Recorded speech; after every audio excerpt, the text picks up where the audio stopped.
Hello everyone, this is Hunt here, and today we are going to be reviewing Volume 4, Chapter 10, and my personal thoughts about it. So I just watched Chapter 10 last night, and what an episode. Holy crap. It started off all nice and everything with Wind's Pass, but it started off with Oscar, actually. And there wasn't too much information, but we probably know that he knows about the maidens and the wizards. And a lot of people are presuming, especially me, that he's going to be the next wizard in line to protect the maidens. But then he goes off on this journey, and we actually get to see Hazel, being with Oscar, and then Ozpin has actually stated that he knows him in the past. So is this something that Ozpin is not telling about Oscar? Yes, because we now know that Hazel is with Salem's crew. So yeah, that's gonna be fun once Oscar figures that out. It's like good luck, buddy. And he's on his way to Haven as well. So and then we cut to Team RWBY. Well, RWBY and John and Crow. Crow is okay still. I would say this: he didn't die this episode, thankfully. So yeah, that's a good thing to know that he has not gotten killed off yet. But only thing that really resembles here is that Ruby and Johnny are having a bonding moment at this point. That's pretty much the part.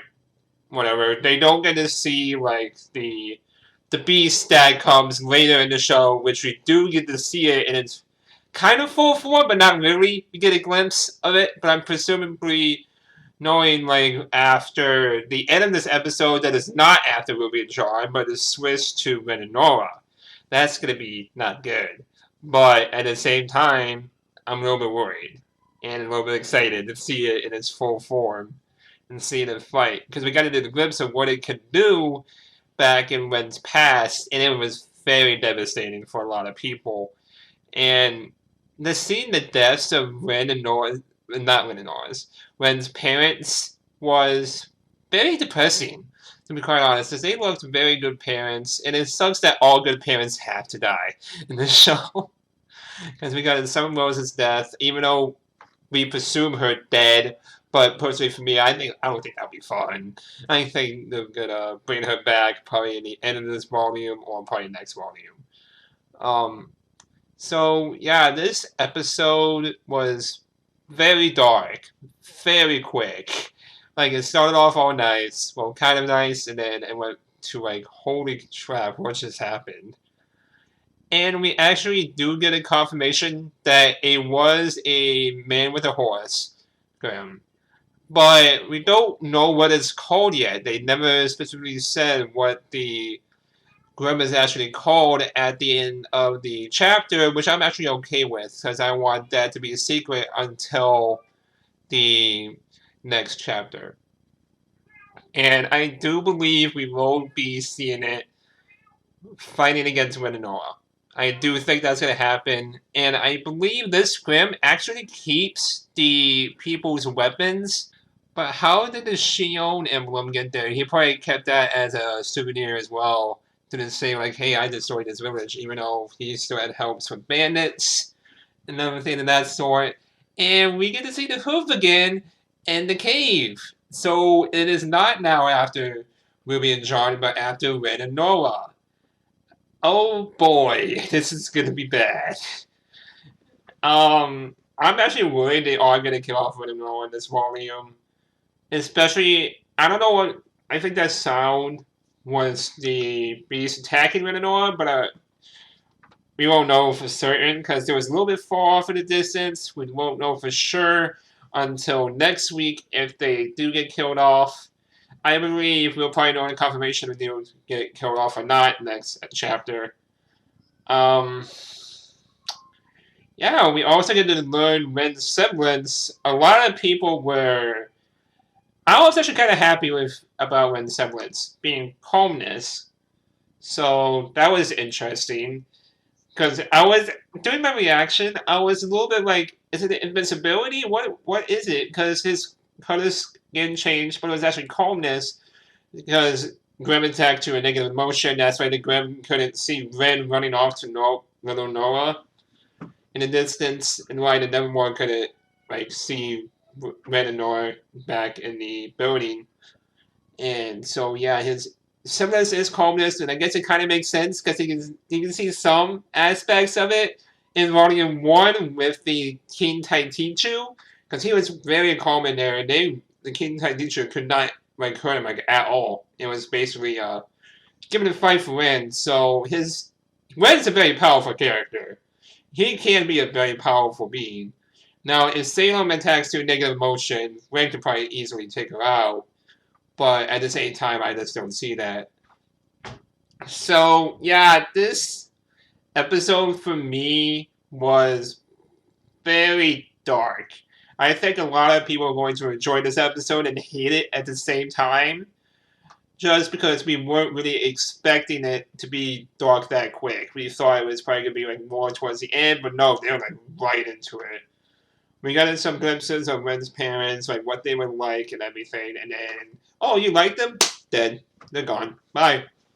But I like how they didn't shy away from showing his mother's death and his father's death. To be fair, we don't get to see it, but we do get to see his mother dying from a fallen building, and we do get to see that his dad died from the beast. And that's why Ren took up the arrow, because that was his father's arrow. So that was a very, oh my gosh moment. That was his father's arrow for me. And I'm getting the feeling Tyrion is not going to attack Rhaenyra now. From my prediction, it's going to be more the beast killing off Rhaenyra. I do believe they probably will get killed off. And I love the boop theme being used in this episode. I think that was perfect. I was like, yes. But yeah, I would say it's the best episode in this volume. I still think that's chapter 6 and 7.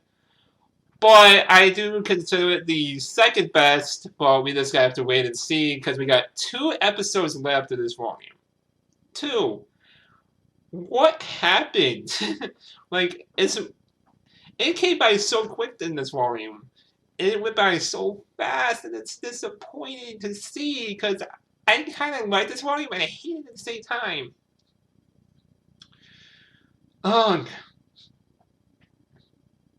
It's this volume, to me, is pretty good. I'm going to be really upset when it's gone. But hey, at least we got RWBY Chibi to look after, too, when that comes back. I don't want it to be, immediately after Chapter 12, because I'll be okay, don't do that, please. Rooster Teeth, if you're watching this, you probably aren't, but please don't do that. Please wait a couple of months. Let us get some rest. Us meaning RWBY YouTubers, myself and everyone else, because we've been busy as well with you guys. Please give us a couple months break before you get back into RWBY Chibi. Please, I beg of you.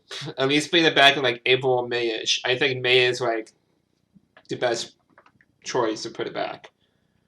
So yeah, this chapter for me was very good. I enjoyed it a lot, and I do think it's a good watch. This chapter, specifically to me, has probably been the darkest chapter of the volume so far. It was excruciatingly dark, and now really looking back at it, if you have people under 10 watching this volume, or specifically volume 3, I don't think that would be a good choice to put your kid into this show yet. I think you should let them watch 1 and 2, and then wait until a little bit older to watch 3 and 4, because it's actually pretty adult now. It's getting very close to being that, and I'm actually thoroughly enjoying it. So yeah, that was my thoughts on Volume 4, Chapter 10. What do you all think about it? Did you like it as much as I did? Did you hate it? Leave your thoughts in the comment section box below. Remember to like, comment, and subscribe for future videos like these, and I'll see you all next time. Bye!